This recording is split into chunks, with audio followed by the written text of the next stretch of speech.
This is beautiful Taiwan, a beautiful country in Asia. Despite not being drawn by me very beautifully, but this is Taiwan. And this chart will come in handy later when I'm explaining the controversy of what's happening. So, there is a fist fight, more than a fist fight. There's pushing around. People got sent to emergency due to some ongoing controversies that's happening currently in the Taiwanese parliament, also called the legislative yuan. And quickly going over what happened in the election. So the election this year in January, on the 13th of January, was won by DPP, but only the presidency and the vice presidency. So yeah, despite DPP winning the presidency, they lost the parliamentary majority. So the number of seats they got is 51 out of 113. The opposition parties, KMT, got 52 plus 2 equals 54. There's two independents. There are two independents that side with the KMT. And there's the Taiwan People's Party. They got 8 seats. So the two added together, they got 62 seats. So 11 seats more than the DPP. And in February, there's a speaker election. The speaker election comes in 2 rounds. So first round, if should there be no majority, it goes to second round. And during the second round, the simple majority wins the speakership. So first round, of course, each party voted for their own candidate. And the second round, however, DPP decided to be absent for the voting, and that made the result 51 to 54. So the current speaker of the legislative yuan, the parliament, is Han Kuo-yu, and he was the Kaohsiung who was recalled 4 years ago. Yeah. Anyway, so despite winning the presidency, DPP lost the legislative majority, which is a little unfortunate. But usually, I'm gonna just go over how the process of legislation goes. So there is the president, there's executive branch, and there's a legislative branch. All right. So the president appoints the premier. And the Constitution doesn't state that the legislative yuan has to agree with this appointment. However, what the Taiwanese people elect are the president and the legislative members. And in a lot of countries, you can see that the president can either veto or dissolve the parliament. But in Taiwan, the president can only dissolve the parliament should there be a majority of MPs who brings up the motion of no confidence, which is the only time when the president can dissolve the parliament, which is a little complicated. And there are currently a few bills that the opposition parties, so the KMT and the TPP, want to push through. The process of legislation, it goes from MPs, of course, the legislators, where you have to have a proposal of the bill, and you have to have more than 15 co-signers, which is easy. Now, what's very tricky in the Taiwanese parliament is that all the proposals have to first go through a procedural committee. And only when it goes after that, then it goes through first reading, and then each proposal is being sent to each committee. So, currently there are many bills where, all parties can propose bills. However, what the KMT and the TPP have been doing is trying to block any single piece of legislation from the DPP. And they have a majority, right? Combined, they have 62 seats over DPP's 51 seats. So whenever DPP tries to bring up anything, it gets boycotted, at the procedural committee. And even if it goes through smoothly through the procedural committee and through the first reading, and even when it gets sent to each of the there are 8 committees. So there's judicial, there is a foreign, blah blah blah, etc. So 8 different committees, and in each committee, the opposition combined have 1 or 2 more seats than the DPP.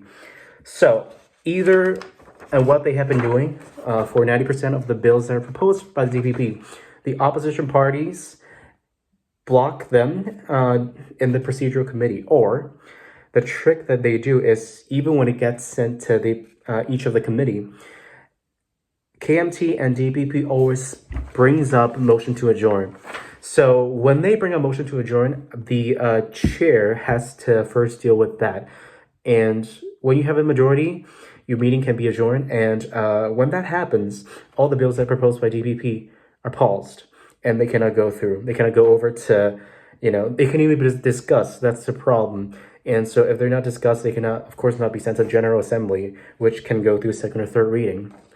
And I would just briefly talk about the two controversies that are happening. So the first controversy is by the MP in Hualien. His name is Fu Kunqi. What he wants to propose is a high-speed railway, over Taiwan. And he also wants to propose a freeway that goes through the highest mountains of Taiwan. The tallest mountain in Taiwan, and which is over 3,000 meters. So he wants this done within like a few years. And the thing is, this would cost over 2 trillion new Taiwanese dollars. And the annual budget of Taiwan is roughly $2.7 trillion. So that is, of course, not practical. So that's one of the first controversy. And this bill, as I bring up the procedure, when the DPP wants to discuss every single little detail of how you're going to fund it and how is there going to be any impact in the environment, what happens is, they bring up this motion to adjourn. So there's like no room for discussion. So that's the first controversy that is quite puzzling. The second controversy is called the contempt of the legislature, or it's called, which is kind of like under this umbrella term, or as this big package of the parliamentary reform. So each of the three parties are currently in the Taiwanese legislative yuan. Each of them proposes their own version of a parliamentary reform. Now DPP has, in my very humble opinion, the best bill. However, it's being killed either. So some bills are being killed in the procedural committee. So right here. Or whenever they try to discuss this, they bring a motion to adjourn. So, it goes nowhere. It's like being frozen, essentially, at the committee. And, yeah. So, what KMT and DPP what they both want to do is, so for last controversial thing is to have an open ballot for speaker and vice speaker, which is counterintuitive. I mean, it's pretty, trivial. Because you count the number of members from each party, then you would know who normally votes for what speaker candidate, right? So open ballot, that is not that big of a problem. Now, the biggest issue of this bill is the legal offense for contempt of legislature. Now, what happens is, once this bill is passed, and of course there are many there are many proposals being kind of like packaged in this bill reform. Now, the KMT and the TPP, they're trying to get this bill done, trying to get this voted through the parliament. However, they don't even know what they're talking about. They don't even know what they're voting for, and they don't even know what the final version is. And usually before you vote for this, it should be published on the Legislative Yuan website, and just to be transparent, right? But it's not the case. And what they want is basically to have this authority to kind of question, to investigate your every citizen or even companies or whatever. Now, then they're trying to argue how, in the States or in other countries, the parliament or the legislative bodies have the right to summon people and to interrogate them. But this is much more different because what they want to propose is if you don't answer honestly or if you disrespect the legislature, you can get fined or even up to 3 years of jail sentences. And so you probably ask, how can you judge what's the metric of whether they cause this contempt of the legislature? And basically, this is all subjected to MP satisfaction. If they say, and we know who has the majority, the combination of KMT and TPP. So they basically want to push through this bill to kind of like silence people or kind of to threaten people who don't answer the way they want. And even some business partners from, I think it is called the European Union, some business partners from the European Union, they are warning that by passing this bill, it can actually stop business from coming into Taiwan, because if they get summoned to the parliament, regardless if they're Taiwanese or not, they can get jail sentences if they don't provide, you know, any intelligence or any secrets, and this is all subjected to MP satisfaction. So this is why this bill is very, very controversial. And in combination of these two bills, and on top of other things, they're trying to get these two passed, which is quite baffling. And also, what happens is the KMT, they made multiple trips to China, like 2 or 3 times, before drafting the bills. And it just kind of makes you wonder, what are their intentions, and should this pass, what would happen?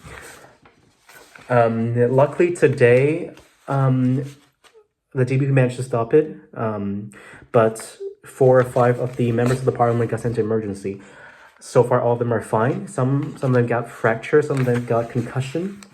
They're all recovering. And the reason why, so for the first controversy, this is basically to drain Taiwan's treasury. And the second one is basically to threaten all the democratic means of protest and basically trying to silence. So if you kind of connect the dots of why the members of KMT went to China, visited China, and they came back and they drafted all of a sudden these controversial bills, and they want this to pass so badly, kind of makes you think. So this is a short, kind of like a too long TLDR, but that's already 12 minutes. But just to give you like a clear idea of why this sparked up so much controversy and why all the Taiwanese people, not all, okay, why people are trying to stop this. Thank you for listening.